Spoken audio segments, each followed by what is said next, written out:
Saludos, amigos del baloncesto. Los países europeos se equivocaron al dejar los Juegos de Tokio repletos de equipos de segunda fila. Quizás tenían miedo a perderse en un país tan complicado, en el que es difícil resolver las situaciones más elementales. Estados Unidos volvió a ganar, aun teniendo un equipo peor que el de Roma, pero es que los soviéticos solo aspiraban, nunca ganaban fuera de Europa. Los buenos jugadores españoles de la época, caso de Buscató o Emiliano, merecían algo más que esos campeonatos de Europa dominados por el bloque del Este, pero el general Querejeta dijo que no había dinero y no se viajó a Tokio. En cambio, sí se había hecho turismo 2 años antes, en un torneo no oficial en Filipinas. El Real Madrid ganó en 1964 su primera Copa de Europa. Alocena había obligado a cambiar el reglamento con su autocanasta ideada por Pedro Ferrandiz, y en la NBA los Celtics lo ganaban todo. Pero lo importante de estos 4 años fue el invento de Jay Archer, el Vidibásquet, que luego extendió a Anselmo López por todo el mundo como el minibásquet. Aquellos aros a 2,60 de altura, aquellos partidos de 4 partes de 10 minutos, fueron los pechos en los que mamamos el baloncesto muchos de sus actuales amantes. Con aquellos niños, aquellos primeros niños del minibásquet, empieza este 5º capítulo de Chócala.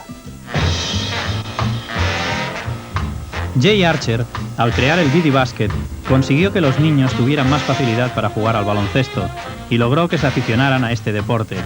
En 1962, el Vidibásquet se presentó en España con el nombre de Minibásquet. Anselmo López, entonces presidente de la Federación Española, creyó rápidamente en las posibilidades de esta idea y la difundió primero en España y luego en todo el mundo a través de la FIBA. El Campeonato del Mundo de 1967 en Scranton, Estados Unidos, fue la culminación. Las pelotas eran algo más pequeñas y ligeras, había 4 partes de 10 minutos. El reglamento obligaba a cada jugador a actuar por lo menos en una parte y a estar fuera en otra, con lo que se aseguraba la participación de todos los jugadores y no se podía centrar el juego de un equipo en un solo jugador. El aro estaba situado a 2 metros y 60 centímetros del suelo, y de esta forma los niños llegaron al fantástico mundo del baloncesto. La FIBA, de la mano de Anselmo López, creó campañas en todos los continentes, como la Operación Rouget en África. Millones de niños encontraron la manera de empezar a practicar el baloncesto mucho antes de lo que era habitual.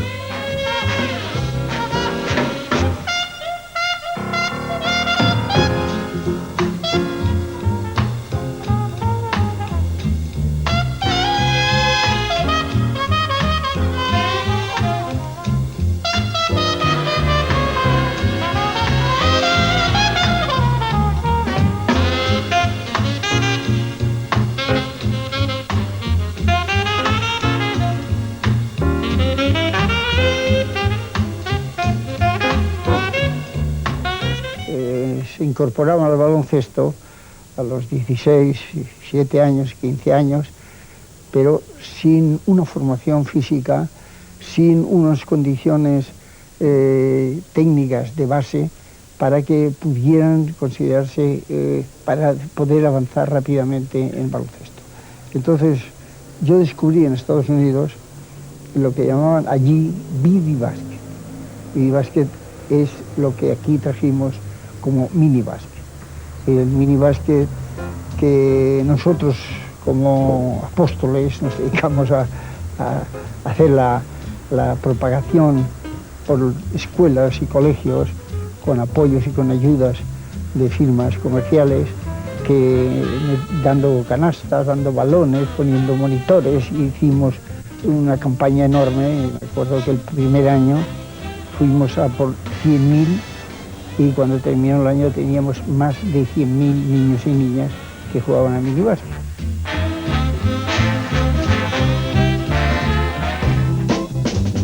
Las grandes figuras de la época, como Emiliano, empezaron a impartir sus enseñanzas en los campus de minibásquet.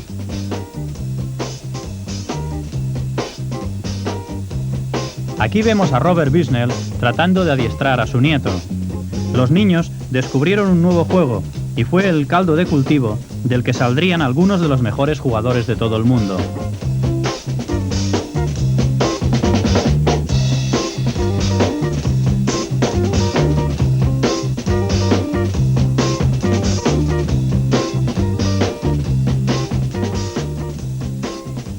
Yo creo que he sido el primer minibasquista, vamos, que nació dentro de la edad del minibásquet, en la que se creó el minibásquet y que tenía la edad para participar en él, que llegue a ser internacional absoluto.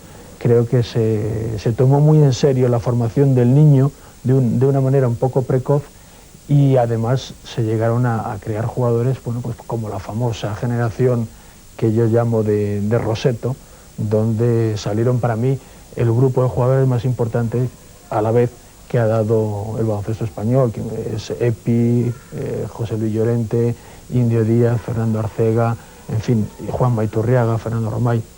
De ahí surgió, y todos estos chavales, casi todos fueron también criados dentro del minibásquet.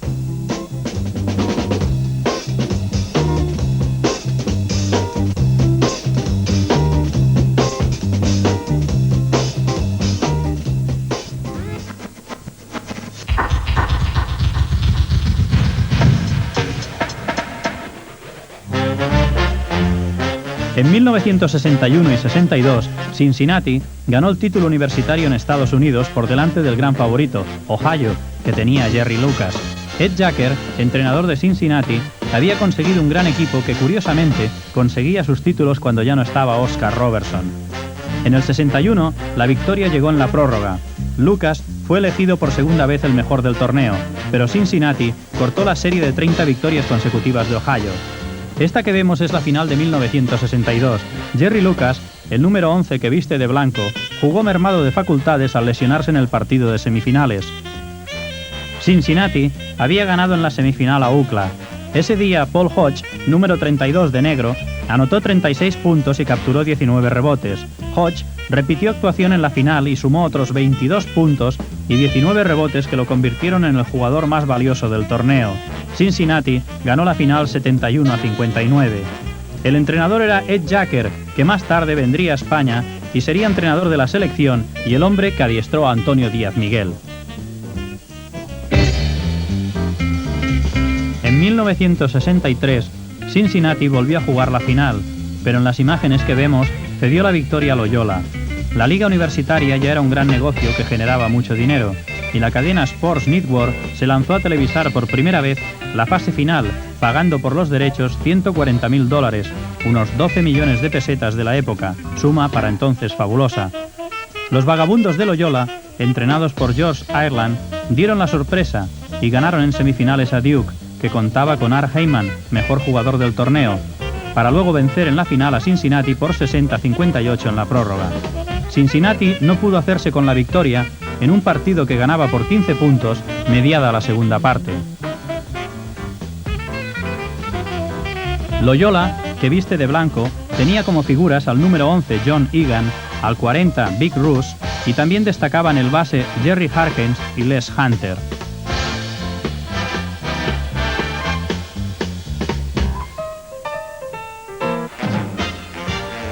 A partir de 1964 empezaría la era UCLA. Ese año ya logró el título con una serie de 30 victorias y ninguna derrota, venciendo en la final a Duke y aupando a su jugador y futuro olímpico, Walt Hazzard, al título de mejor jugador del torneo.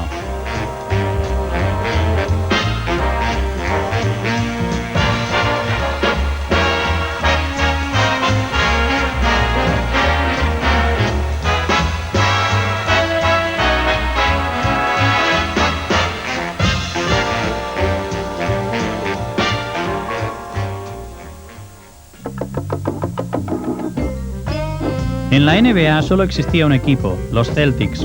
Los 4 años que separaron los Juegos de Roma de los de Tokio fueron 4 nuevos anillos para los de Boston. En el 61 ganaron la serie final a San Luis por 4-1. Aquí los vemos jugando en la final del 62 contra los Lakers de Los Ángeles, a los que ganaron por 4-3. La victoria final llegó en el último partido de la serie en Boston y por 110-107 en la prórroga.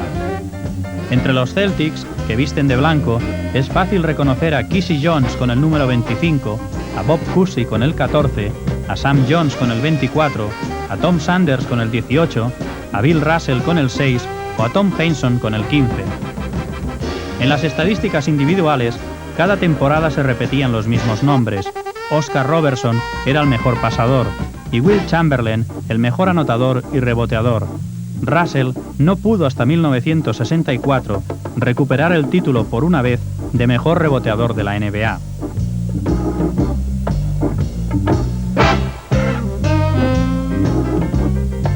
El potencial del equipo que entrenaba a Red Auerbach era muy superior al resto de equipos, incluidos los Lakers, que asumieron el papel de asiduos acompañantes en la serie final, pero sin poder hacerse con el título.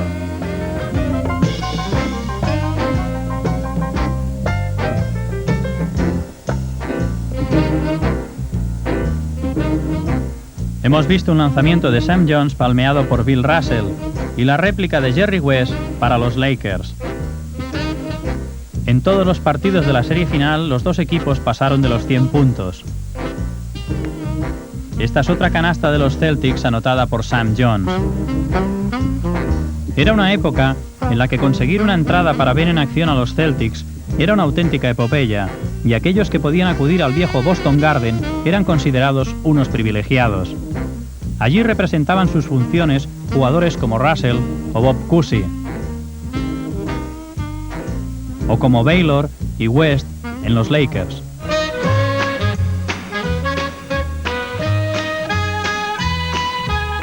En el 63, la victoria de los Celtics sobre los Lakers fue por 4-2. Para mayor satisfacción de los de la costa este, el encuentro que puso final a la serie se jugó en Los Ángeles y ganaron los Celtics 109-112.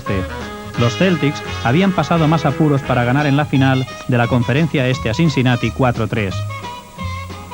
Sam Jones seguía siendo el mejor anotador del equipo. Los rebotes eran tarea de Russell y los pases de Cousy. Más fácil resultó la victoria de los Celtics en el 64 al ganar la final a los Warriors de San Francisco por 4-1. Entonces, con los Warriors jugaba Chamberlain. Para ganar los anillos del 63 y 64, los Celtics contaron con la colaboración del olímpico Clyde Lovellette, que ya había sido campeón anteriormente con los Lakers. En el 64 se incorporó otro jugador que sería mítico, John Havlicek.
En España seguía el dominio del Real Madrid.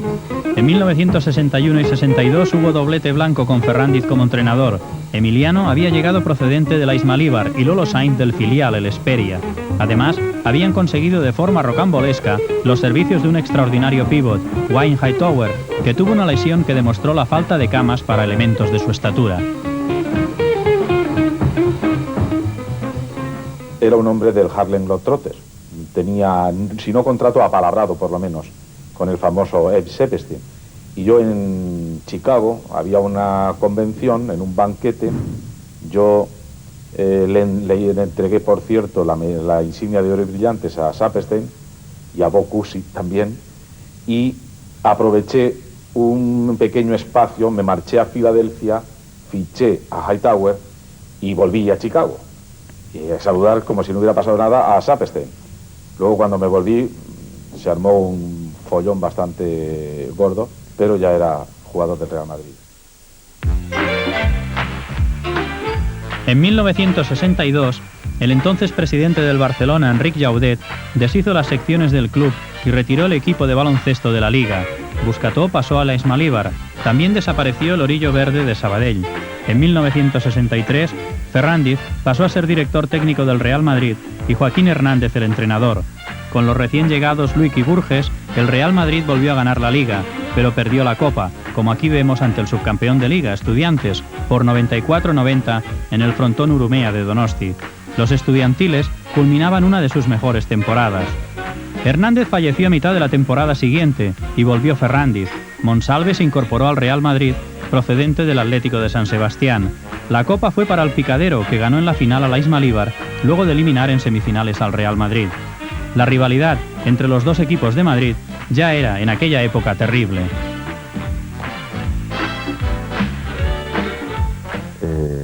Había una agresividad tremenda, agresividad verbal, pero no física, ¿no? Animadversión hacia el Madrid, era el equipo odiado, el equipo que cobraba, y nosotros éramos los amateurs, ¿no? Luego todo eso se va pasando y nosotros mismos pues veíamos a veces a esos jugadores contrarios, no te digo como enemigos, pero bastante así, que había que ganarles. No nos dábamos tanto la mano como ahora, ni nos hacíamos tantas carantoñas. Éramos rivales, luego sabíamos ser también fuera amigos, pero en el momento de la cancha era terrible aquello.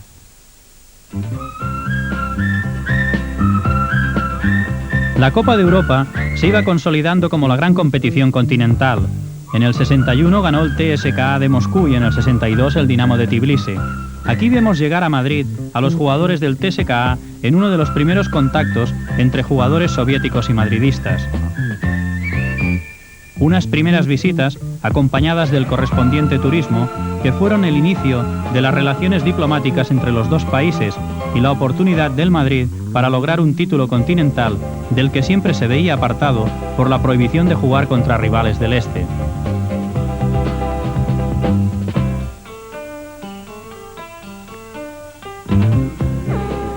El TSKA consiguió de nuevo la Copa de Europa en 1963, ganando los dos partidos de la final al Real Madrid. La figura del TSKA era Armenak Alachachán, jugador rápido y de gran dominio del balón.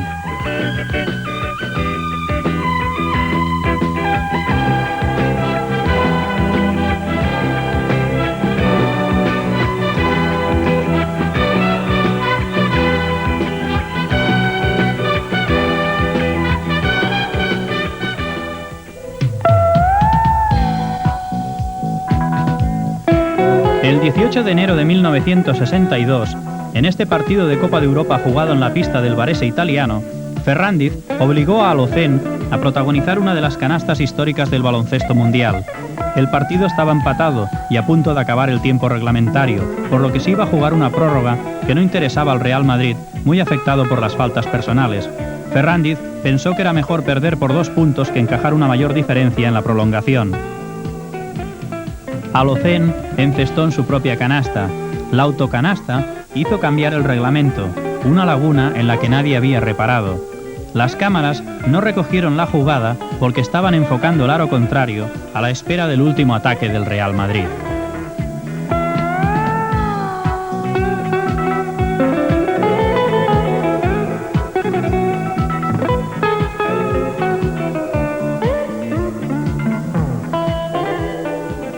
Fue una decisión inspirada por nada, por el Espíritu Santo. Sabía que podía suceder eso y lo tenía preparado. A quien cogió de sorpresa totalmente fue a los jugadores que no podían creer que uno de ellos se tenía que meter una canasta para perder el partido. Pues me tocó la China, me tocó la decisión de tener que encestar yo la canasta. Y entonces recuerdo exactamente que sacó de fondo Lluís, Emiliano estaba al palmeo por si la fallaba, porque eran unos momentos de verdadera tensión, muy nervioso. Lolo Sainz, el actual entrenador del Juventud, Montigalá, estaba en el medio del campo y Jaime Togor en la otra canasta de ataque, y puedo decir que la metí limpiamente. Para ser campeón de Europa había que disputar varias finales y el Madrid logró el premio en la tercera. Antes de llegar a la final de 1964, eliminó al Simmental de Milán, uno de los equipos de moda en Europa, en una apasionante eliminatoria. El primer triunfo de un equipo occidental llegó ante el Spartak de Brno. Después de perder en Checoslovaquia por 110-99, el Madrid dio la vuelta al marcador en Madrid en este partido que vemos por 84-64. Aquel legendario equipo estaba formado por Emiliano, Sevillano, Sainz, Luic y Burges, con la ayuda de Hanson, Descartín, Durán, Palmero, Monsalve y San Martín.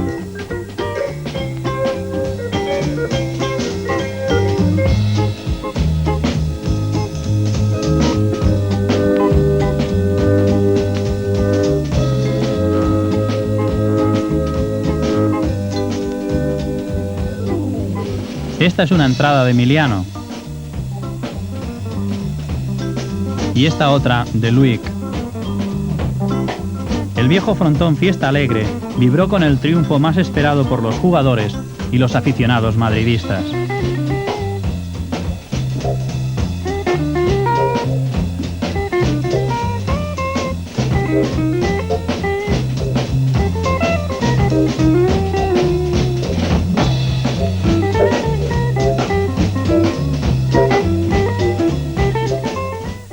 Yo tenía ganas de ganar una Copa Europa, porque anteriormente pues llegamos a semifinales que tuvimos que jugar fuera de España porque nos tocaba siempre con equipos del Telón de Acero. Llegamos también a la final en Ginebra contra los rusos, pero que también tuvimos que jugarlo fuera de España. Y claro, ya era una cosa que estaba rozando la Copa Europa. Y ya por fin en el año 64, que se permitió jugar a doble partido fuera y dentro de casa, es cuando pudimos ganarla realmente a gusto.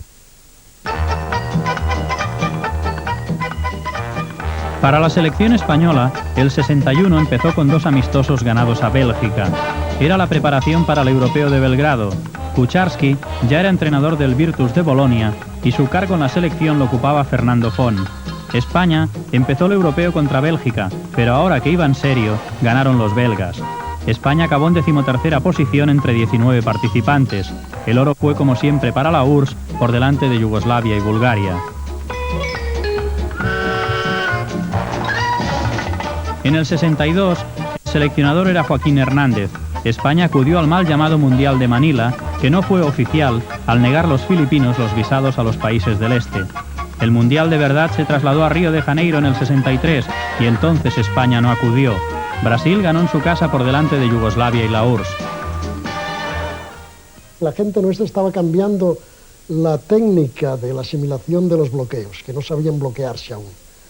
Y yo le decía a Emiliano, córtate ceñido. Y Emiliano, el chico, lo hacía, pero los demás no le daban bola en el momento oportuno. Es decir, que estábamos en aquel momento de fase evolutiva, de técnica, por lo menos en cuanto atañe a la cuestión de bloqueos, pantallas, cortinas, etcétera, etcétera. España jugó un pre-europeo en el 63 en Madrid y ganó a Portugal y de forma escandalosa a Libia 118-32.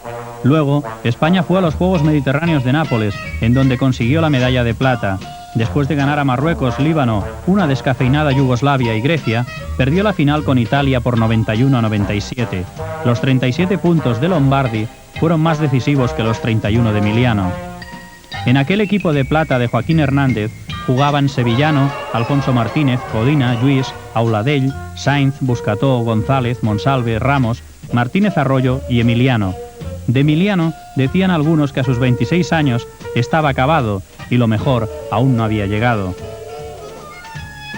Desde Nápoles viajaron a Wrocław, Polonia, vía Varsovia, para jugar el Campeonato de Europa. El ambiente del equipo era tenso. Ramos y Martínez Arroyo se habían incorporado 3 días más tarde a la selección en Nápoles, debido a unos exámenes, y el seleccionador decidió descontarles parte de la prima.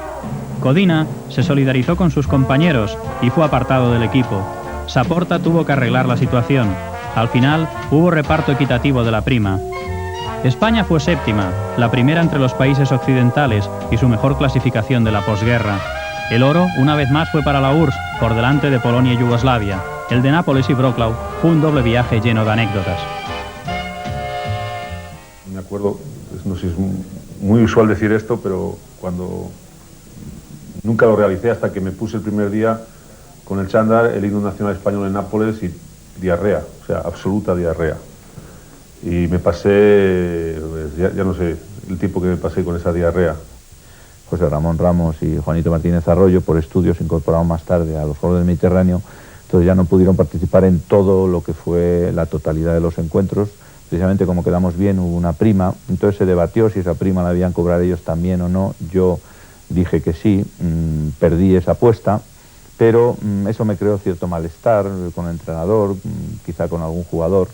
Entonces, a continuación fuimos a jugar un Campeonato de Europa que hubo en Polonia, y allí pues hubo unos roces precisamente por motivo de esto, y estuve separado pues unos partidos. O sea, tú imagínate, hablamos de 5.000 pesetas, no de 50 millones, cuidado, Entonces hubo un pequeño conflicto entre los del Estudiantes y los del Madrid. Bueno, esto fue una pequeña incidencia familiar, como la hay en muchas partes. Este prometedor equipo no se clasificó para los Juegos de Tokio en el Preolímpico de Ginebra y luego renunció al facilísimo Preolímpico de Yokohama. En el europeo, Emiliano, a pesar de un problema de calcificación de huesos que le provocaba fuertes dolores, fue elegido el mejor jugador del torneo.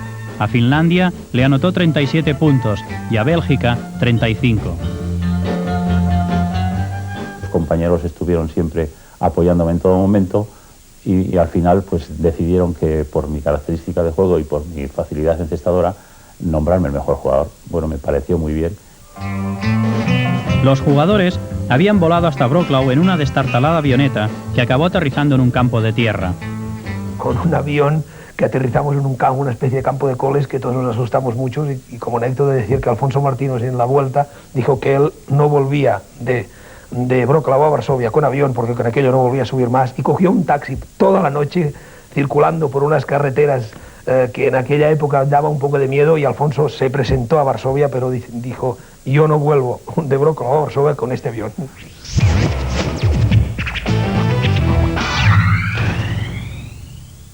Chócala. Chócala. Chócala.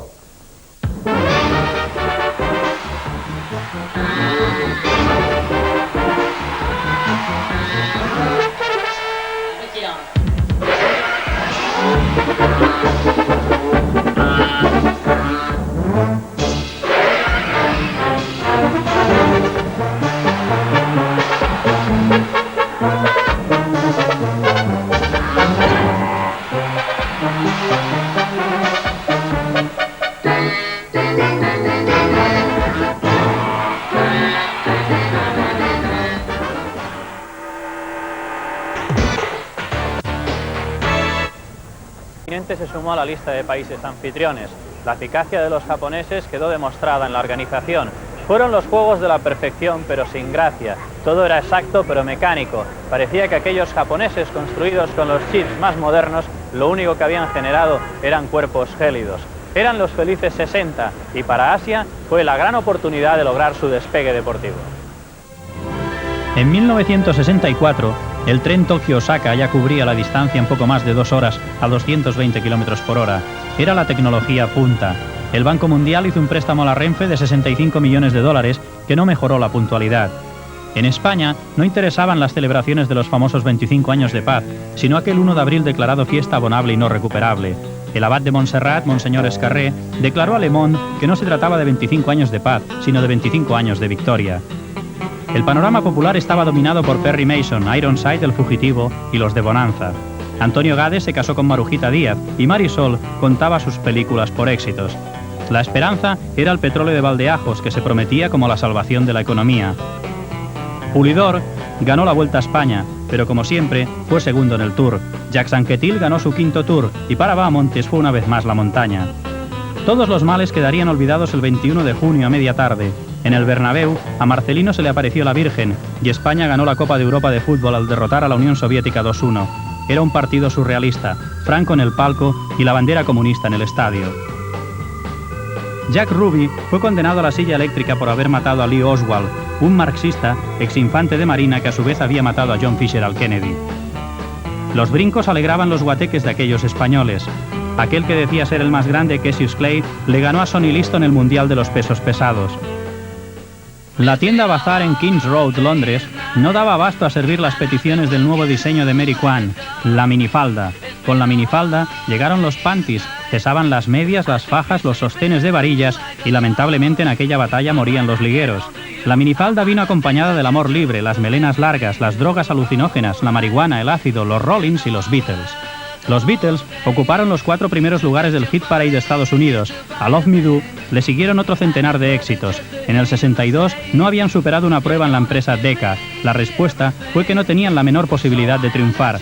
Aquellos que tomaron tal decisión acabaron en galeras.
A pesar de que la ceremonia inaugural es recordada en Tokio por el fenomenal atasco de tráfico que se organizó, hay que reconocer que la arquitectura del Estadio Olímpico, el pabellón de baloncesto y las otras instalaciones era extremadamente avanzada para aquella época. La Unión Soviética dominó el medallero total de los Juegos, pero volvió a quedarse en la eterna alternativa en el torneo de baloncesto, que una vez más ganó Estados Unidos.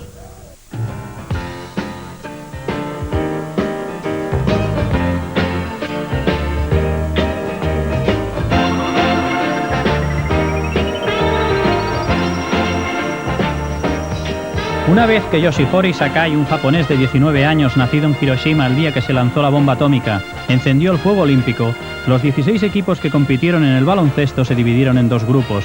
En el A, la URSS logró 7 victorias y no conoció la derrota. Puerto Rico fue segunda con 2 derrotas ante los soviéticos y los italianos. Polonia e Italia perdieron 3 partidos. A Italia le sirvió de poco vencer a Puerto Rico al perder con Japón en este partido que vemos por 72-68. Los italianos se dejaron en este encuentro toda opción de medalla. México, Japón, Hungría y Canadá cerraron el grupo. Los canadienses con 7 derrotas y sin conocer la victoria.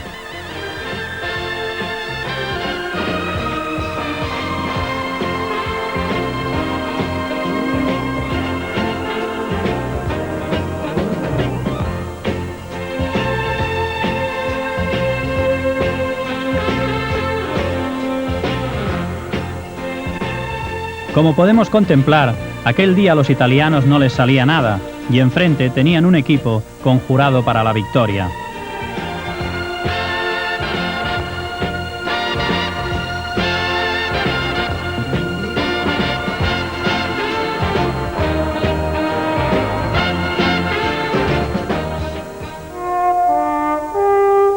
La bala negra, Bob Hayes, disparaba con inusitada potencia sus 83 kilos hacia adelante.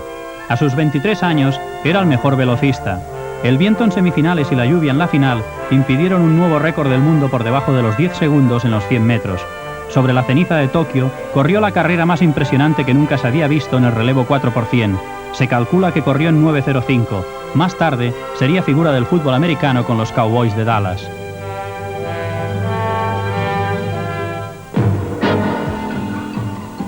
En el grupo B del baloncesto, Estados Unidos contó sus 7 actuaciones por victorias. Algunas fueron apabullantes como el 83-28 a Uruguay, después de un 50-13 en el descanso, o el 116-50 a Corea.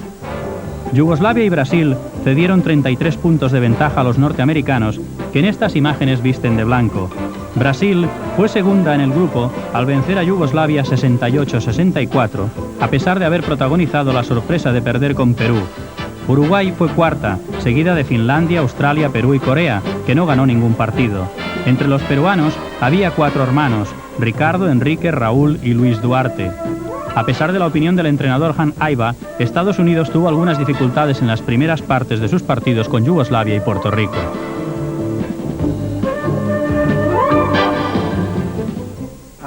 Se dice que el mejor equipo olímpico fue el del 60 con Pete Newell, pero yo creo que el mejor fue el del 64. El equipo ruso era el equipo a batir, pero a decir verdad, las mayores dificultades nos las pusieron Puerto Rico y también Yugoslavia. Fueron 2 partidos muy difíciles. Yugoslavia nos lo hizo pasar muy mal. Era la primera vez que me enfrentaba a jugadores que lanzaban ganchos sin parar. Llegaba a su base, iniciaba un movimiento, giraba rápidamente a un lado y lanzaba un gancho.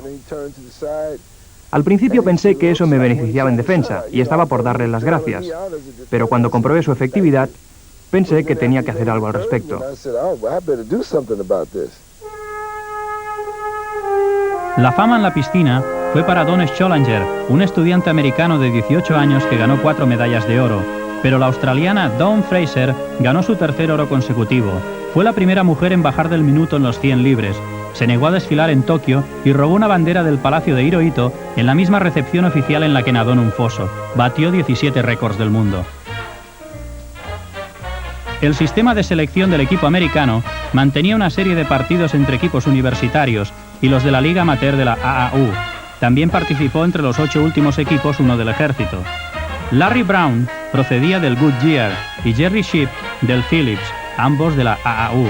Siempre estuvo en el ánimo de estos jugadores del 64 el miedo a ser el primer equipo que, representando al mejor baloncesto del mundo, perdiera un partido olímpico. En esta convocatoria, el equipo americano recibió $4 diarios de dieta, bastante más que el dólar que recibían en Berlín. Los 2 primeros de cada grupo, en la fase previa del baloncesto, jugaron las semifinales. La Unión Soviética venció a Brasil por 53-47. Estados Unidos superó a Puerto Rico 62-42, aunque en el descanso perdía 23-24. Brasil consiguió el bronce, demostrando su superioridad sobre Puerto Rico desde el principio. Entre los caribeños destacaba Theo Cruz, jugador de la Universidad de Seattle, que fue 5º anotador del torneo con un promedio de 15 puntos por partido. Brasil marcó la velocidad del partido y con sus contraataques acabó con el ritmo lento que quería imponer su rival, adelantándose 39-26 en el descanso. En la reanudación, Puerto Rico se acercó mientras le duró el gas. Los marcajes de Brasil le permitieron aguantar la avalancha de su rival. Aquel equipo brasileño tenía jugadores como Sousa, Amaury Pasos, Márquez o Ubiratán.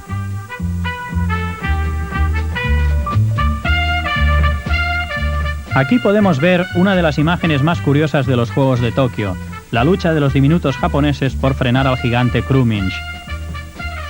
El partido se resolvió a favor de los soviéticos por 72-59, impidiendo que Japón repitiera el éxito que había conseguido ante Italia.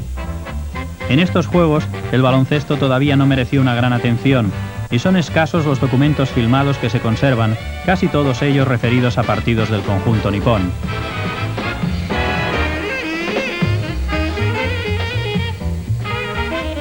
La Unión Soviética se jugó una vez más con Brasil una plaza de honor, y los brasileños volvieron a perder.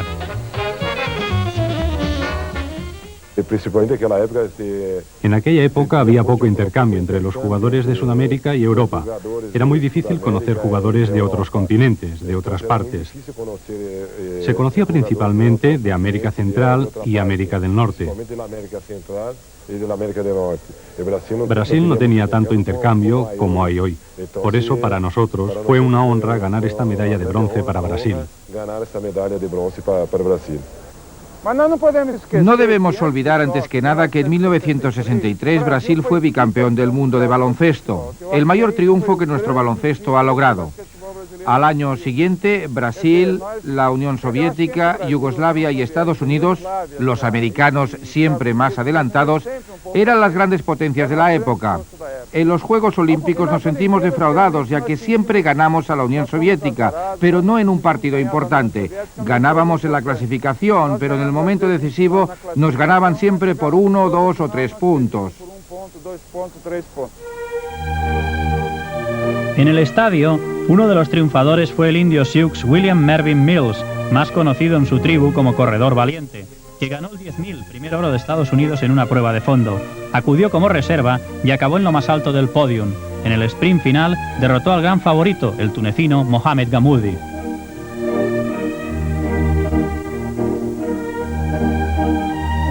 Abebe Bikila volvió a ganar la maratón, 2 semanas después de ser operado de apendicitis. El japonés Kokichi Tsuburaya, tercer clasificado, se hizo el harakiri 15 días después por no haber logrado la victoria. Elegir el equipo de Estados Unidos fue más complicado en esta ocasión. Pesaba el reciente antecedente del gran equipo de Roma y, por otro lado, un equipo de figuras americanas había perdido 5 partidos amistosos en una gira por la URSS. Los contactos entre las dos potencias empezaron a ser habituales en aquel entonces.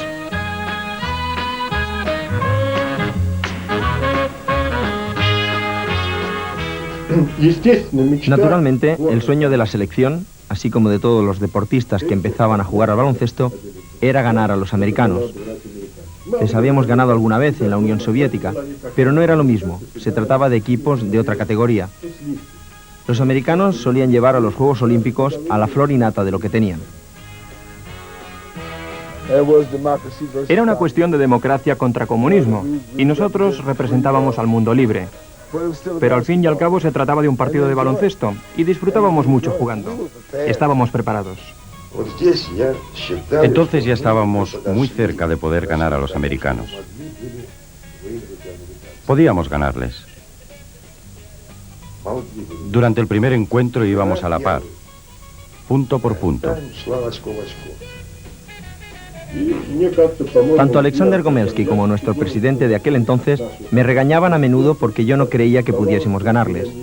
Solo se puede creer en algo así cuando de veras existe alguna posibilidad de ganar, cuando se tiene algo para conseguirlo. Nosotros, en aquel momento, en realidad teníamos poca cosa. Además, en cuanto a nuestra forma física, estábamos muy por debajo de los americanos.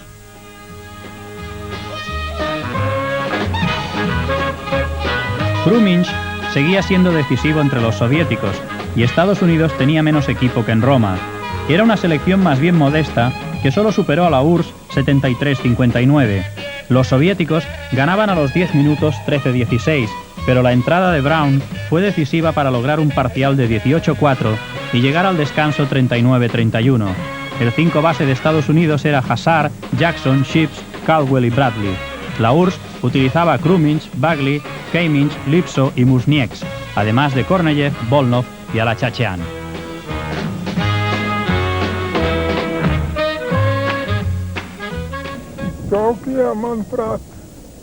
Creo que en Tokio el nivel de juego de la Unión Soviética y Estados Unidos era muy similar. Si hubiésemos tenido un poco más de suerte y si los norteamericanos hubiesen fallado 2 o 3 cosas, habríamos conseguido esta medalla de oro.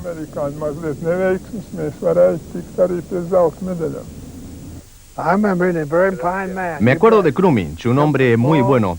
Procedía de una pequeña región del país y era realmente un hombre muy bueno, de gran estatura y muy bueno encestando.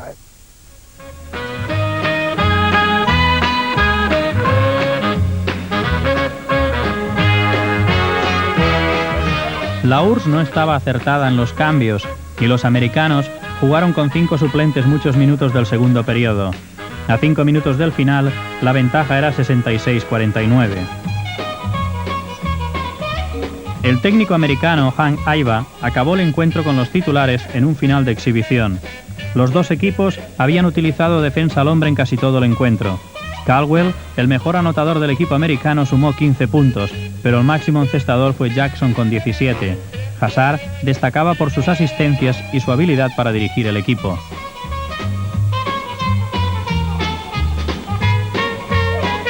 Aiva seleccionó para este nuevo oro olímpico a James Barnes, William Bradley, Lawrence Brown, Joseph Caldwell, Mel Counts, Richard Davis, John McCaffrey, Jeffrey Mullins, Jerry Shipp, George Wilson, Walter Hazard y Lucius Jackson.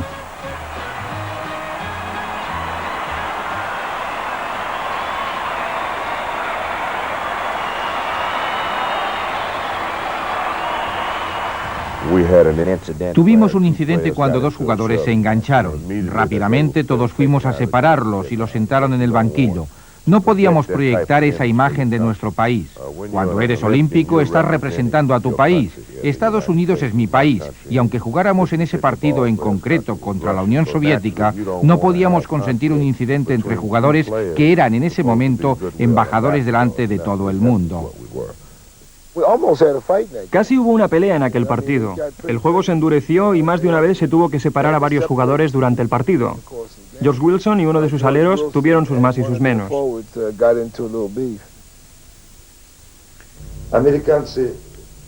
Los americanos de piel negra palidecieron y se quedaron blancos. No sabían qué hacer con nosotros. Me parece que lo que ocurrió fue por causa de una sustitución inoportuna, a 3 minutos de terminar el primer tiempo, cuando llevábamos una desventaja de 1 o 2 puntos. En los últimos 3 minutos perdimos de 11. Esa diferencia se dejó sentir en la segunda mitad del partido. Perdimos ante los americanos por pocos puntos, pero hubiéramos podido ganarles. Teníamos un buen equipo en defensa y jugamos en un espacio reducido, desde el círculo central hasta nuestra línea de atrás. Jugamos de una forma tan compacta que ellos tuvieron problemas para penetrar. Intentaron usar el bloqueo, así como cruzar el balón a través de la cancha, y no pudieron hacer nada. El baloncesto no causó sensación en aquellos Juegos de Tokio, y menos entre los nativos nipones, que vivieron uno de los días más tristes de su historia, cuando el gigante holandés Anton Gessing derrotó al ídolo local, Aiko Kaminaga, en la categoría suprema del judo. Algunos hijos del sol naciente se hicieron el harakiri.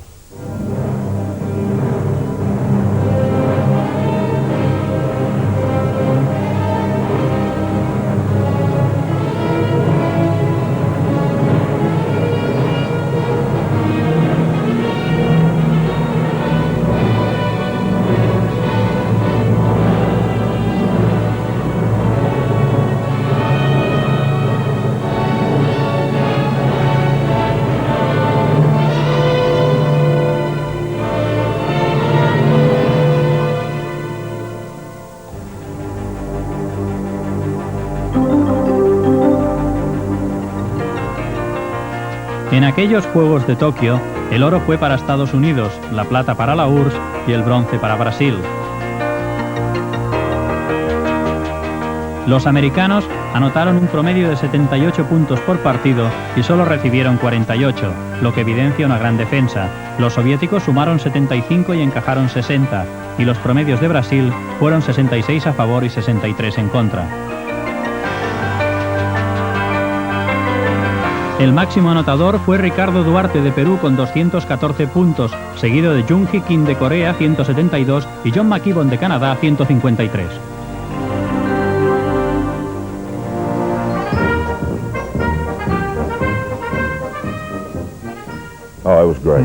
Fue realmente grande, no pude contener las lágrimas y lloré. Es difícil describir qué se siente cuando te cuelgan la medalla de oro. Chócala. Chócala. Chócala. Y chócala. Chócala.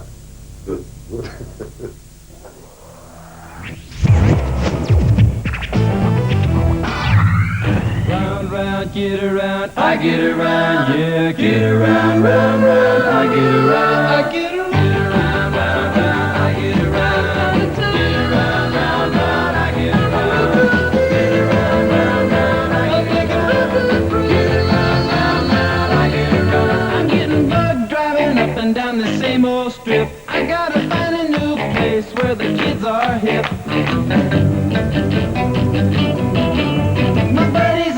You're getting real well known. Yeah, the bad guys know us and they leave us alone. I get around, round, round, round, I get around.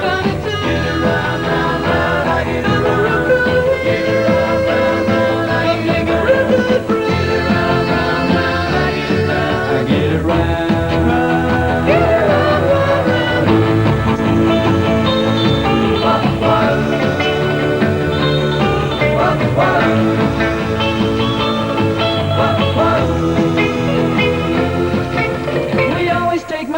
Cause it's never been beat, and we've never missed yet with the girls we meet. None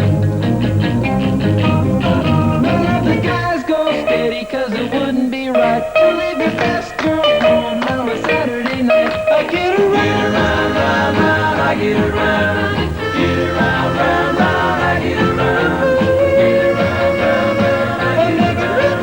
Get around, round, round, I get around.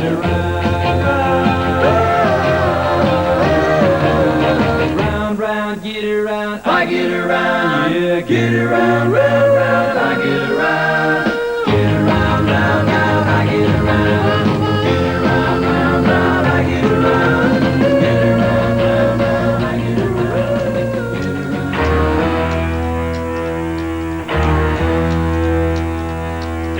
Walking to a party in the county jail. Prison band was there and they began to wail. Band was jumping and the joint began to swing. Should have heard the knocked out jailbird singing, let's rock, yeah, let's rock. Everybody in the old cell block was dancing to the jailhouse rock. Spider Murphy played the tenor saxophone. Little Joe was blowing on the slide trombone. Drummer boy from Tennessee would crash, boom, bang. The whole rhythm section was a purple game. Yeah, let's rock, yeah, let's rock. Everybody in the old cell block was dancing to the jailhouse rock. Dancing to the jailhouse rock. Rocking to the jailhouse rock. Shaking to the jailhouse rock. Popping to the jailhouse rock. Everybody in the old cell block was dancing to the jailhouse rock.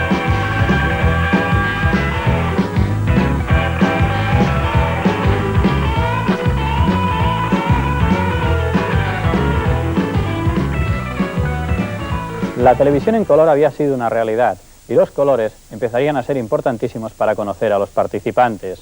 Se trataba de una nueva aportación, en este caso cromática, a la fiesta olímpica. El diseño también empezaría a contar en el baloncesto. Los Juegos de Tokio fueron un paso más hacia esos juegos gigantescos y comercializados que se avecinaban. Por cierto, ¿saben que algunos luchadores de sumo, en sus ratos de ocio para mantener la forma física, practican el baloncesto? En nuestro próximo capítulo viajaremos a muchos kilómetros de distancia. México será la antítesis de Japón. La fiesta y la improvisación humanizarán los juegos. Les esperamos en nuestro próximo capítulo de Chócala.